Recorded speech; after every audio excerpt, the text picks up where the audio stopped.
Fala galera, tudo bem? Meu nome é Thiago Moraes, eu sou professor de Geografia e Atualidades e vamos resolver umas questõezinhas hoje aqui no NBR do Enem, o Exame Nacional do Ensino Médio do ano passado, ano de 2024. E aí eu já deixo para vocês uma dica preciosíssima. Você que precisa se inteirar um pouco mais de alguns assuntos que são muito importantes no seu Exame Nacional do Ensino Médio, como por exemplo, urbanização, problemas ambientais, conflitos agrários, questões que envolvem o comércio internacional, que são questões chaves nos exames nacionais do ensino médio. Clica no link que esse curso vai estar baratinho para você, à sua disposição. Belezinha? Vamos resolver as questões para a gente poder ficar a par do que caiu no Exame Nacional do Ensino Médio do ano passado, ano de 2024. Vamos lá para a questão de número 46. Vamos lá. No texto da questão número 46, temos o seguinte, no texto um terremoto de magnitude 5,9 atingiu a cidade de Valparaíso, na costa chilena. O terremoto ocorreu a uma profundidade de 112 quilômetros. Bom, galera, há dois pontos aqui muito importantes para a gente analisar nesse pequeno texto. O primeiro ponto é que o terremoto de 5,9 graus na escala Richter é um terremoto de magnitude mediana, perfeito?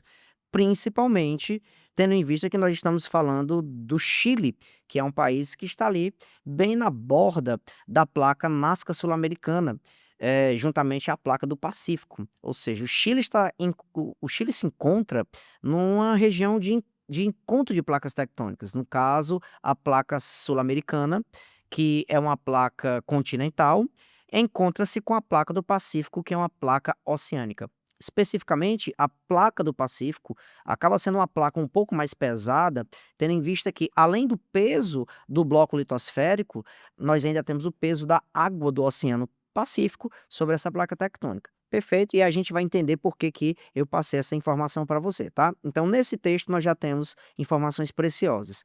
Temos informação de que trata-se de um terremoto de magnitude mediana e ocorre numa região de encontros de placas tectônicas, perfeito? E há também uma terceira informaçãozinha, ó, esse terremoto aconteceu a uma profundidade significativa, 112 km de profundidade. Então não é um terremoto que aconteceu ali próximo da superfície. Perfeito? Vamos para o texto 2. Vamos lá. Um tremor de terra de magnitude 4,8 foi registrado no município de Atalaia do Norte, no interior do estado do Amazonas. O abalo é de magnitude considerada mediana para os níveis do Brasil. Observe o que a questão está dizendo. O abalo é de magnitude considerada mediana para os níveis do Brasil. Por que para os níveis do Brasil? Porque o nosso país possui uma condição bastante peculiar. Nós estamos bem no centro da placa da placa sul-americana. Isso nos dá uma estabilidade geológica incrivelmente interessante. Por exemplo, boa parte dos terremotos que nós temos aqui no Brasil são terremotos hipocêntricos. Opa, professor, que palavra bonitinha, né? Vamos lá, galera. Quanto à dispersão do sismo, nós temos 2 tipos de terremoto. Nós temos o terremoto epicêntrico, perfeito? Significa dizer que aquela região aonde aquele tremor, aquele sismo é mais intenso, aquela região ali é um encontro dessas, ocorreu o encontro dessas placas. Então, aonde essas placas se encontram, nós temos um sismo, uma energia dispersada com mais intensidade na placa tectônica. Esse terremoto é um terremoto epicêntrico, perfeito? Agora, o que que é o tremor hipocêntrico? É a dispersão do sismo, é a dispersão do terremoto. Boa parte dos terremotos que nós temos aqui no Brasil são terremotos hipocêntricos, terremotos que acontecem na Cordilheira dos Andes, no momento em que a placa sul-americana se encontra com a placa do Pacífico, e boa parte desses sismos, quando chegam aqui no Brasil, eles já chegam se dispersando, ou seja, um sismo de menor intensidade, perfeito? Por isso que o texto foi bem interessante, quando ele coloca aqui, ó, o abalo de magnitude 4,8 é mediano para os níveis do Brasil. Perfeito? Que é um país que possui uma estabilidade geológica bastante interessante. Aí o texto continua. Os eventos dessa região costumam ser resultado das atividades da placa de Nazca, perfeitamente, a placa Nazca Pacífico, perfeito? A placa Nazca Sul-Americana. massa, placa do Pacífico, placa oceânica, uma placa mais pesada, perfeito? E placa sul-americana, uma placa continental, do qual a placa que nós, Brasil, nos encontramos, perfeito? Vamos para o próximo texto, o texto 3. Os moradores usaram as redes sociais para alertar os tremores de terra no interior de São Paulo.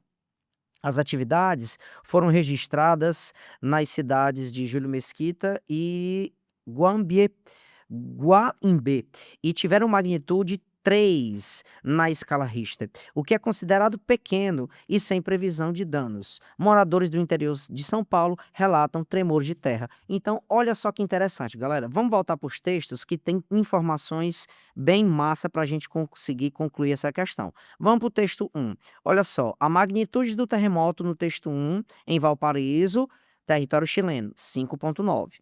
Perfeito? Texto 2, a magnitude do terremoto que foi registrado em Atalaia, no estado do Amazonas, uma imensa planície, uma imensa bacia sedimentar, 4,8. Lembrando, pessoal, que Chile, pessoal, é território andino, cordilheira, dobramento moderno. Perfeito? Vamos agora para o texto 3. Olha só como cai o sismo para 3 graus na escala Richter. Professor, podemos ir para a questão? Vamos para a questão. Vamos lá. As diferenças entre os eventos geológicos relatados decorrem de distintas posições geográficas das cidades em relação a. Vamos lá, galera. Item A, planícies costeiras. Bom, galera, a diferença de sismo, do sismo mais alto, 5,9, para o sismo mais baixo, não ocorre em planície costeira. Nós estamos falando do sismo mais alto que acontece numa região de encontro de placas tectônicas, aonde há a presença de dobramentos modernos, perfeito? Logo, não se fala em planície costeira. Item B, bacias continentais. Não, galera, bacias continentais remete à bacia sedimentar continental.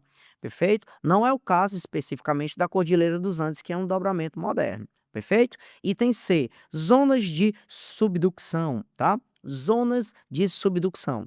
Galera, é o item correto da questão. O que é uma zona de subducção? Galera, lembra que eu falei para você que a placa sul-americana é uma placa continental? E o fato dela ser uma placa continental, ela acaba sendo uma placa mais leve em relação à placa do Pacífico. Nessa dinâmica de movimentação de placas, e quais são os movimentos de placas que nós encontramos na dinâmica litosférica? Nós temos um movimento de convergência, essas placas se chocam, perfeito? É onde acontecem os sismos mais intensos, choque frontal de placa tectônica, chamamos de movimento convergente. Nós temos os movimentos divergentes, são movimentos contrários, quando as placas elas se separam. Um exemplo, a placa africana separa-se da placa sul-americana, perfeito? Então são placas divergentes.